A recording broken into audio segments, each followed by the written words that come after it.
मैं ना बचपन में अपनी दादी से कहानियाँ बहुत सुनती थी। अच्छे कर्म का फल अच्छा होता है, दूसरों की मदद करो, फैमिली को सपोर्ट करो, दोस्ती निभाओ। और मुझे उस वक्त ऐसा लगता था कि ये सारी मॉरल कहानियाँ सिर्फ कहानियों में ही होते हैं, कि एक्चुअली ऐसे लोग एग्जिस्ट करते हैं, और स्पेशली कि अच्छे काम का फल अच्छा ही होता है। तो मैंने दादी से पूछा कि वो तो हमें तब पता चलेगा ना, पहले तो हमें खुद अच्छा बनना पड़ेगा, पर हम तो इंसान से, हमसे गलतियां होती हैं। ऐसा कोई सुपर पावर नहीं है, ऐसी कोई स्ट्रैटेजी नहीं है कि हम अच्छे ही रहें, और इसके लिए पहले खुद अच्छा बनना पड़ता है, तब जाके हम दूसरों के लिए अच्छे हो।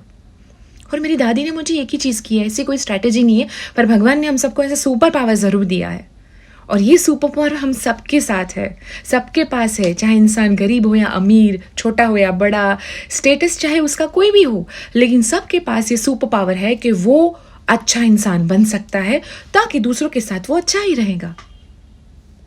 यही तो आज का ख्याल है कि मेरे और तुम्हारे पास भी ये सुपर पावर है कि हम अच्छे इंसान हैं और हम अच्छे और बन सकते हैं।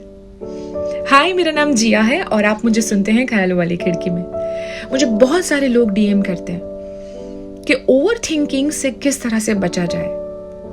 एक सच्ची बात बोलूं, मैं भी बहुत ओवर थिंकिंग करती थी, लेकिन पिछले 2 साल में लॉकडाउन के दरमियान मैंने अपने अंदर बहुत सारे चेंजेस किए। सबसे पहले तो मैंने शुरुआत की सुबह जल्दी उठने की। सुबह जल्दी उठने से आप ना नेचर के साथ कनेक्ट कर पाते हो, आप सिंक कर पाते हो, आप फील करते हो। आपने कभी सुबह सुबह 5:30 या 6 बजे के आसपास सनराइज होते हुए देखा है? उससे बहुत फर्क पड़ता है, पता है? आपका विजन चेंज हो जाता है। आपकी जब दिन की शुरुआत जल्दी होती है तो ऐसी बहुत सारी चीजें हैं जिस पे आपका फोकस रहता है। दूसरी चीज मैंने की, मैं जो सोचती हूँ ना, मैंने उसके ऊपर फोकस करना शुरू किया कि मैं क्या सोचती हूँ, मैं क्यों सोचती हूँ, इस सिचुएशन मेरे हाथ में है कि नहीं। लेकिन मैंने उसके साथ कनेक्ट करना बंद कर दिया, मैंने उसे एनालाइज करना बंद कर दिया कि क्यों हुआ, कैसे हुआ, किसने ये किया, वो किया, ऐसा मुझसे क्यों हो गया।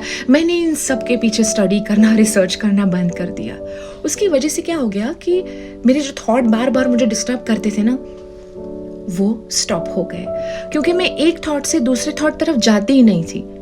ये थॉट आया, ओके आया, ये डिफिकल्ट है, लेकिन इसकी प्रैक्टिस करनी पड़ती है, और इसके लिए बहुत जरूरी है कि आपका डिस्ट्रैक्शन हो। थर्ड, वेरी इंपॉर्टेंट, जब आपको एक थॉट से दूसरे थॉट में जाने के लिए ब्रेक चाहिए ना, ट्राई समथिंग हॉबी, लाइक कोई स्किल, जैसे कोई पेंटिंग सीखना हो।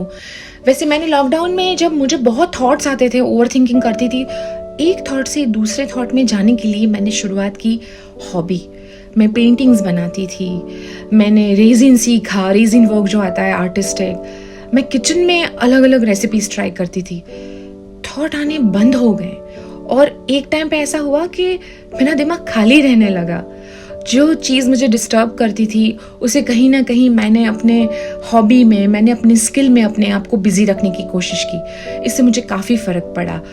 चौथी एंड वेरी वेरी इंपॉर्टेंट चीज़, किसी भी सिचुएशन का बिगर पिक्चर देखो। अगर आप ओवर थिंकिंग, अगर कोई ऐसी सिचुएशन है जो आपको बार बार थॉट की तरह डिस्टर्ब कर रही है, पहले ये सोचो कि क्या ये आपके कंट्रोल में है, क्या आप इसे बदल सकते हो। अगर ये आपके कंट्रोल में नहीं है, आप अगर उसे नहीं बदल सकते हो तो कोशिश भी मत करो, क्योंकि आप जितना पुश करोगे ना अपने आप को, चीजें उतनी ही आपको रिजिड कर देंगी, आपके थॉट उतने ही आपको बार बार डिस्टर्ब करेंगे। कुछ चीजें हमारे हाथ में नहीं होती, जाने दो उसे, और अपने आप को ये अपना लो, अपने आप को ये मान लो कि ये मेरे हाथ में नहीं है। इसकी वजह से ना आप खुद को ब्लेम करना बंद कर दोगे, अपने आप को गिल्ट में लेना बंद कर दोगे। ये बहुत इंपॉर्टेंट है कि किसी भी चीज का बिगर पिक्चर देखो। 5, वेरी वेरी इंपॉर्टेंट, लिखो, डायरी लिखो, जर्नल लिखो, जो भी थॉट आ रहे हैं उसे लिखो लिखो लिखो। फिर अगर उस सिचुएशन में देखो कि ये इनमें से कौन सी चीज है जिसे तुम कर सकते हो, उस पर टिक करो, और जिस चीज पे तुम नहीं कर सकते भूल जाओ। पर लिखने से आपकी नेगेटिव एनर्जी पेपर पे निकल जाएगी, यानी कि डायरी में निकल जाएगी, और आपके थॉट, आपका फोकस क्लियर रहेगा। So this is my how to overcome from over thinking 4-5 hacks. एक ऐसा तरीका जो शायद आपको थोड़ा सा हेल्प करे। हो सकता है शायद आपको रातों रात फर्क ना लगे, ऑफ कोर्स किसी कोई R&D नहीं है, कोई फंडा नहीं है, कोई फॉर्मूला नहीं है कि आपको 2 दिन में चमत्कार हो जाएगा. You have to do this process, this is a journey.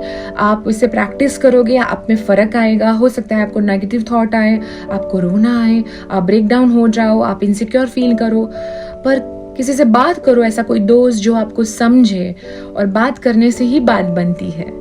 ऐसा कोई दोस्त हो जो ओवरथिंकिंग का शिकार हो, और अगर आप उसे ये वीडियो शेयर करना चाहते हैं तो ज़रूर कीजिएगा. आप कमेंट कर सकते हैं. टिल द नेक्स्ट टाइम, जिया के साथ नहीं जिया तो क्या जिया.